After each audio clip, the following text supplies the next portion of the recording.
Good morning and welcome to Weekends with Whitney. Coming up on this Easter morning, we take you to the crown jewel of River Road, to Houmas House.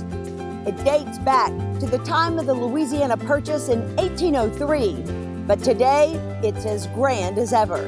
We'll sit down with current owner Kevin Kelly to talk about the new additions at this house and the Walt Disney connection, as well as how he's preserving its place in history.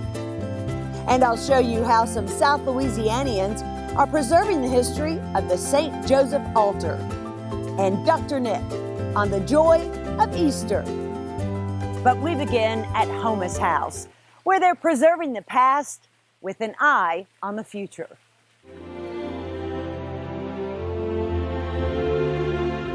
It's called the crown jewel of River Road, and with good reason. Houmas House has transitioned from the land of Houmas Indians in the mid-1700s to one of Louisiana's finest plantations. The mansion was built in 1828. It's commonly referred to as the Sugar Palace because sugar cane was grown here, and that amassed enormous wealth for its owners back then. Now, owner Kevin Kelly owns it. Gone are the sugar mills and the cane fields. Kevin bought it 12 years ago after restoring his New Orleans home, and people asked to rent it for parties. And it gave me the idea that there was a business if you can take a historic house, restore it properly, meant to entertain it, that there would be a business there. His search for the perfect property took a while. Then Houmas House went up for sale. It was in disrepair, without furniture though, and overgrown. These gardens were, the hedges that were around here were like 7 foot tall, and they're never supposed to be more than about 2 foot tall. So I was kind of disappointed in the condition I had seen it. And so it was the challenge for me to make it the way I thought these houses should be, because many times they're sort of dead museums that don't come to life, and I wanted this one to be lively. Therefore, I live here, and I just wanted to be an exciting place to go and not like you were going into a church or a museum. Kevin spent millions to restore the mansion and its lush gardens to its opulent days when John Burnside lived here. There are striking similarities between then, now, and those two owners. Burnside and Kevin are both Irish.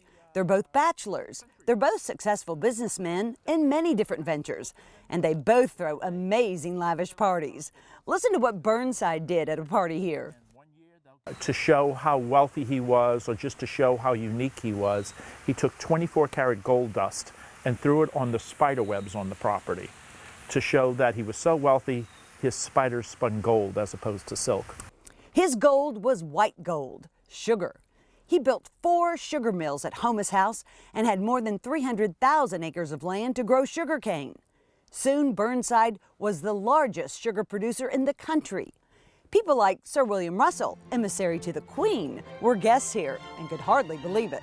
He went on the widow's walk on the roof of the house and just looked around, and he said nowhere else in the world could someone see their entire wealth, their accumulation of lands and gardens.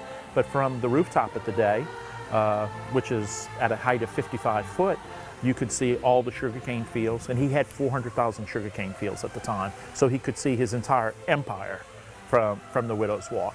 And William Russell was quite impressed with that. He said the Queen didn't have that ability to be able to see her entire empire. 125 years later, you can't see that far because the trees and the levee are much bigger, but the view is still spectacular.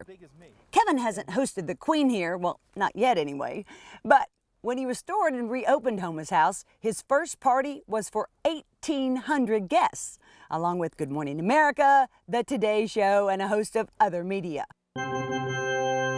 It even included a wedding that had tongues wagging.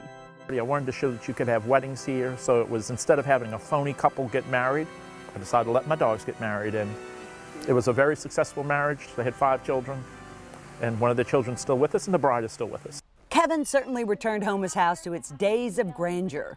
Today, guests daily arrive from dozens of foreign countries. In our tour group, which was just one of nearly 20 tours that day, there were people from Ireland, England, Alberta, Canada, and Quebec.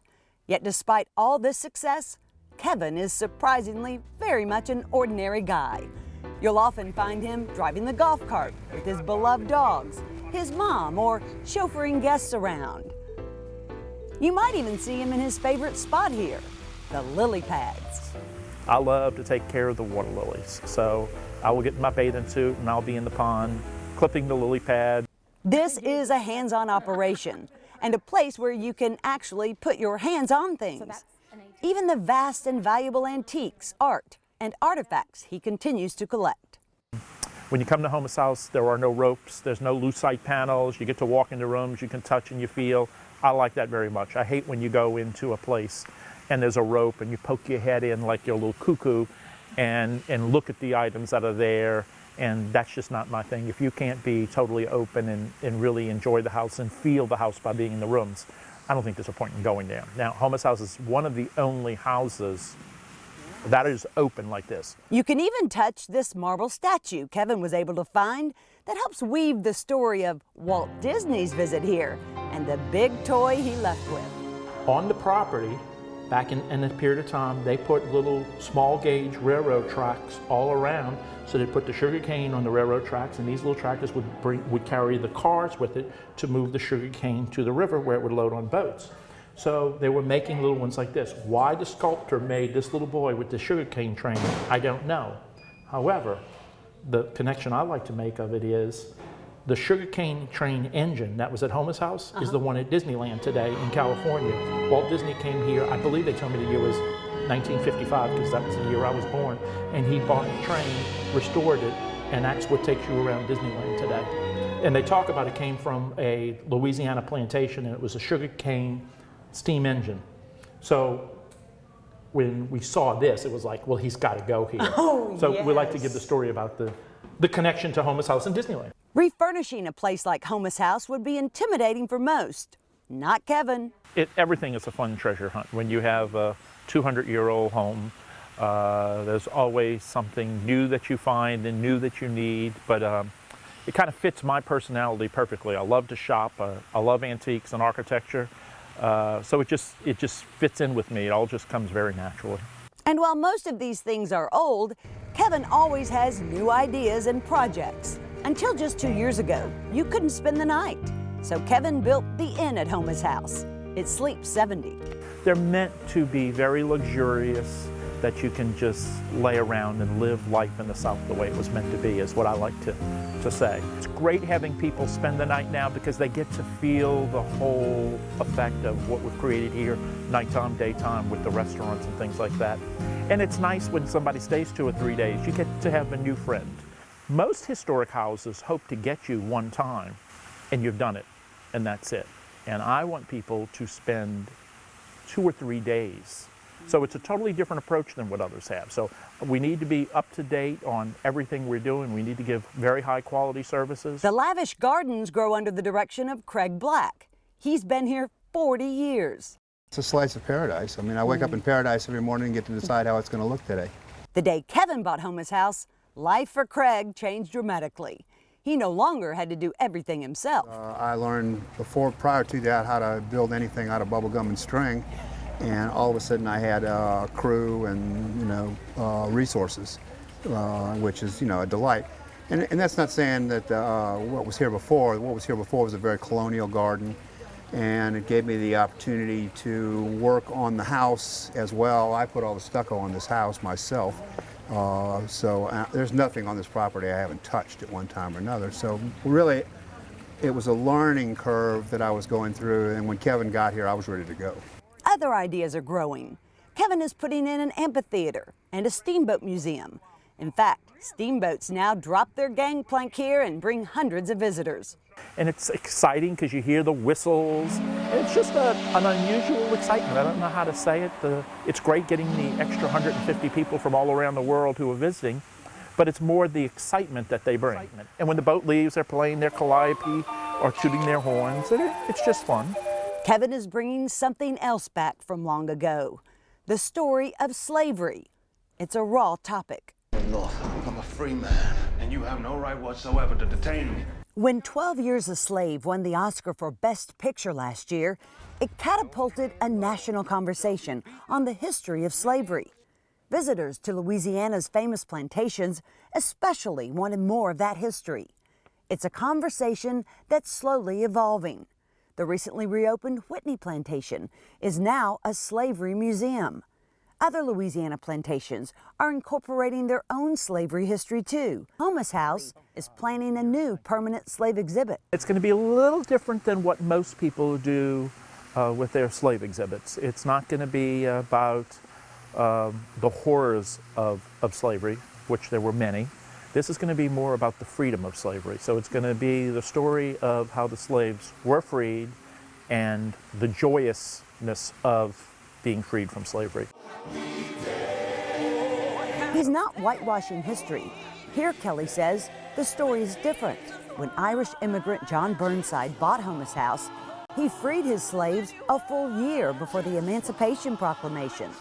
He was a man ahead of his time. Each slave family was given a parcel of land and their slave cottage house was moved there.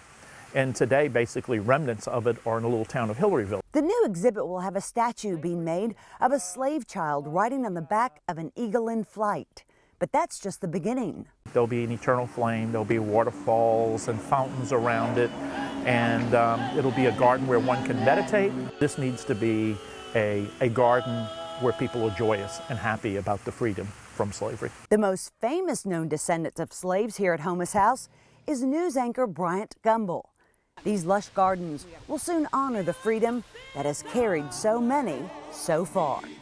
Kevin wants to honor all who created Houmas House, including the first owners, the Houma Indians. He searches the world to find pieces that will help tell that story.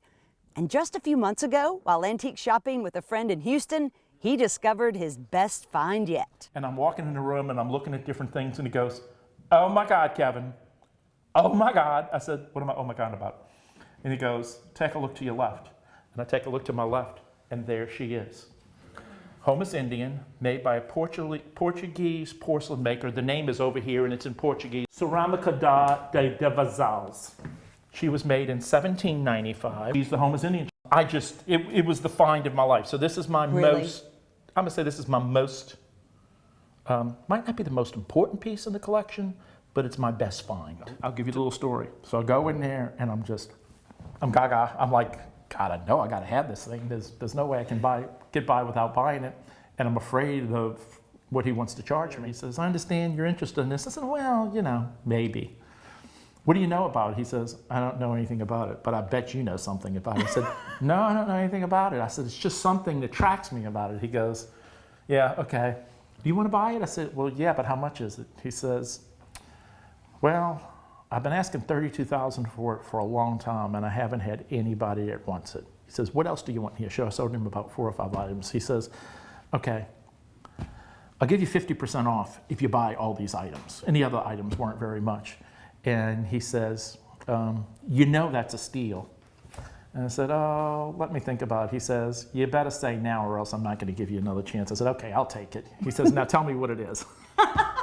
So he wrote the act of sale out. I wrote him a check. It was a completed deal. And then I told him what it was. He said, "How much would you have paid for this?" I said, "I don't know, but I don't think I've ever wanted anything as much as this." You know, it was that important to be able to tell the whole story of it and all. The story of Houmas House is always evolving. One day, Kevin may start making rum here, build a conservatory. His ideas are as endless as his passion. Yeah, I like to wave my magic wand and get it done. I borrowed Walt Disney's magic wand, and that's how we do it here. It's one of the most beautiful times of the year at Houmas House. Everything is in full bloom. They're open 7 days a week, and if you'd like more information, go to houmashouse.com. And still to come on Weekends with Whitney. We take you to Donaldsonville and show you how one family is preserving the history of the St. Joseph altar. And Dr. Nick shares the joys of Easter after this. Buying or selling a home can be stressful and exhausting, unless you choose me. I'm Regina Roselle with KDK Realty. Don't just trust your largest asset to anyone. Go with success. I've sold hundreds of homes over the last 10 years, and I can get you top dollar for your home, as well as get you the best price on your new one. Email me at buywithregina@gmail.com. I'll do all the work. All you have to do is pack. Let's get moving together. Go Roof is proud to serve the Baton Rouge and surrounding areas with our years of experience and quality service. We want more than just your roofing needs. Go Roof cares about the client and wants you to be our customer for life. Roof replacement, repair, vents, and more. Go Roof will get it done. We have excellent standing relationships with all the top insurance companies, so making your claim is fast and easy. A beautiful roof every single time at Go Roof. Call now for a free estimate. Maggio, the only way to go. Maggio Buick GMC, your satisfaction's our specialty. We really deliver on Falls River, here in New Roads. Small town atmosphere, legendary service for over 60 years. Maggio, the only way to go. The only way to go, that's Maggio. Hi, I'm Drew Detlitz, and welcome to Camp Bow Wow. We are Baton Rouge's premier doggy day camp, daycare, and behavioral training facility. Spanning over 14,000 square feet, your dog has plenty of room to play. We have covered yards that'll protect your dog from the sun and rain. We have a state-of-the-art HD monitoring system so you can watch your dog throughout the day. And don't forget, we also offer luxury suites. So, stop in for a tour today and schedule your interview and get your first day free. This is Camp Bow Wow, where a dog can truly be a dog.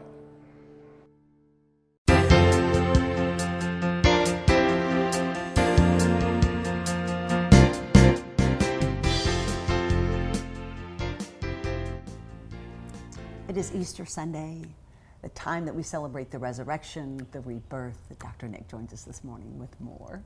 We're also reminded of many times our own loss of family members, our own grief that we're undergoing. It brings out all kinds of things. It all brings out all kinds of things. I was speaking to someone the other day who lost a parent, and the emptiness that he was feeling, and the lack of energy and motivation and ability to function, and just, it's like, and I remember when we were talking about it, I shared with him that, if we really are truly believers, then we need to somehow try to become aware that there could be a resurrection, or there is a resurrection waiting, that death is not the end. And the death of the parent is not the end of this person's life. Even though the spirit is still there. Yes. Yes. Even though what? Go ahead. Well, I was just going to say that the grief can be debilitating sometimes. It can be. It can feel like there's this huge hole and this void, and nothing will ever fill it. There can be. And I think that we have to be real honest about the Easter experience. We tend to think that it's all about jumping up and down and joy, and there is some of that. But Whitney, I'm telling you that I've spoken with a number of preachers who will say that that's the hardest sermon to give on Easter. Well, you said it was when you were a priest. Because there's still an emptiness that cannot be filled in this life. We're never going to experience the fullness of peace or of joy. We're just not.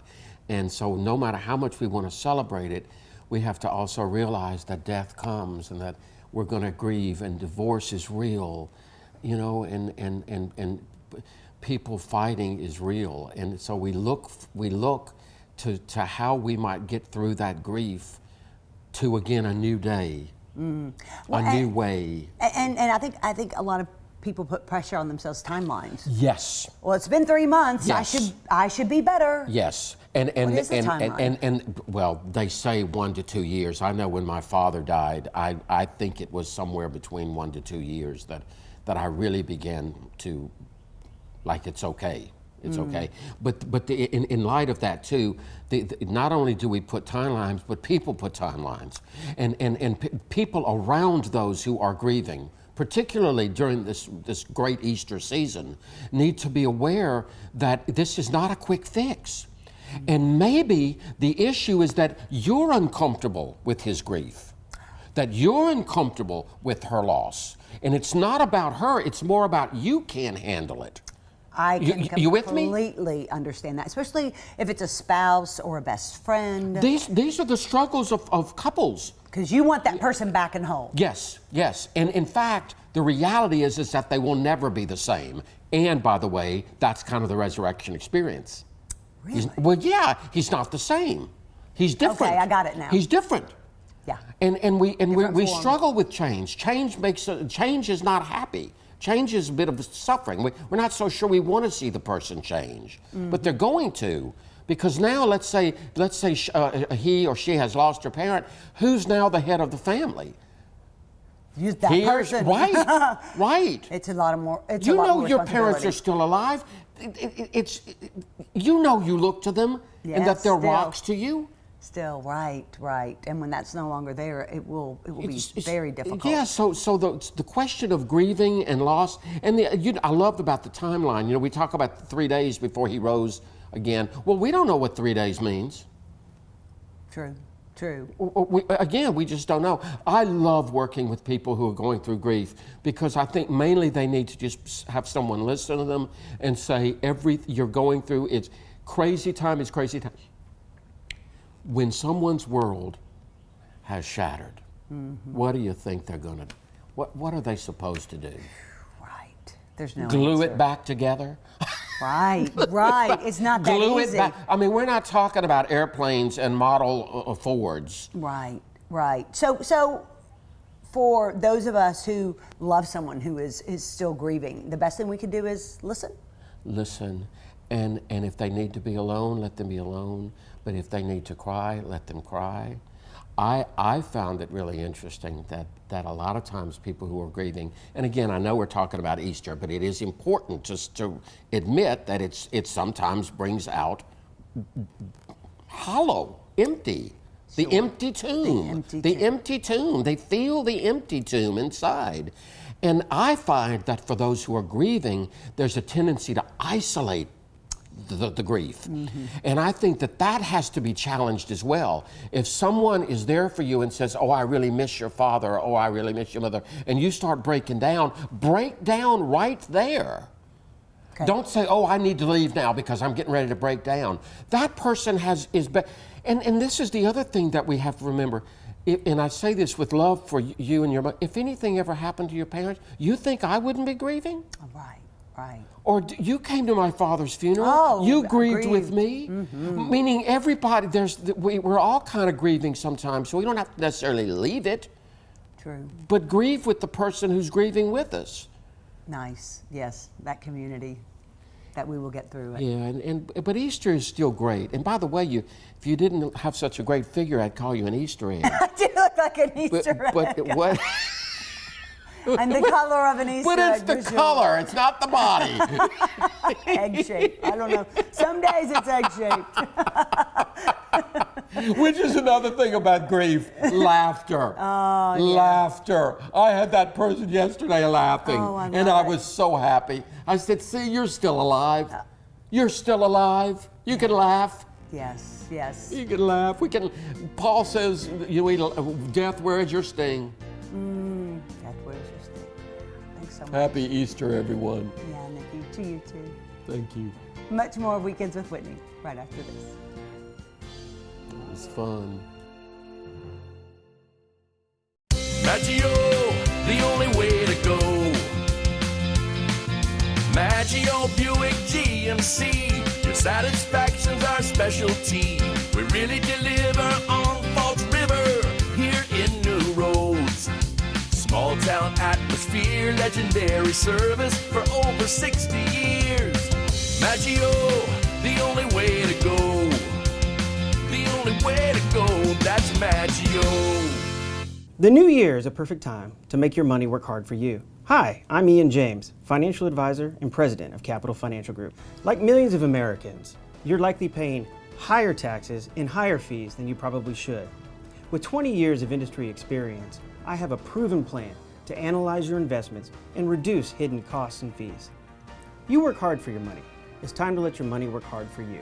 Call me, Ian James, for a free, no-obligation portfolio review and a brighter financial future. In a world filled with TV and video games, children are losing their thirst for learning and adventure.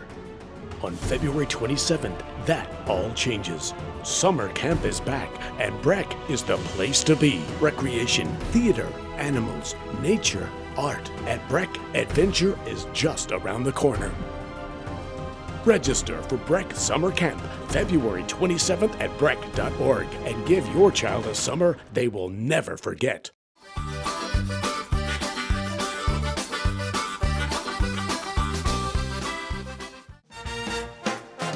Spread your wings and fly away with me. We can go where. Visit Stabs, the Little Village in Shucks, where the experience exceeds your expectations. Atlas Foundation Repair, fixing your foundation problems for more than 30 years while preserving and protecting your trees. Welcome back to Weekends with Whitney. Well, March has been full of religious celebrations, and one of those is the St. Joseph altar. It's a Sicilian tradition dating back to the Middle Ages. Many years ago, drought and famine crippled the island and its people. The only thing that thrived was the fava bean, which is now known as the lucky bean. They prayed to St. Joseph, the patron saint of Italy, to intercede with God for them. Well, their prayers were answered as rain came and crops grew. An altar was constructed, and foods that were common became an elaborately decorated feast for the eyes as well as the palate. That tradition continues to this day as a labor of love and devotion on the feast day of St. Joseph, March 19th. When the Sicilians immigrated to the U.S. more than a century ago, they brought this tradition with them. Thanks for spending part of your Sunday with us here on Weekends with Whitney. Hope to see you back here again next week.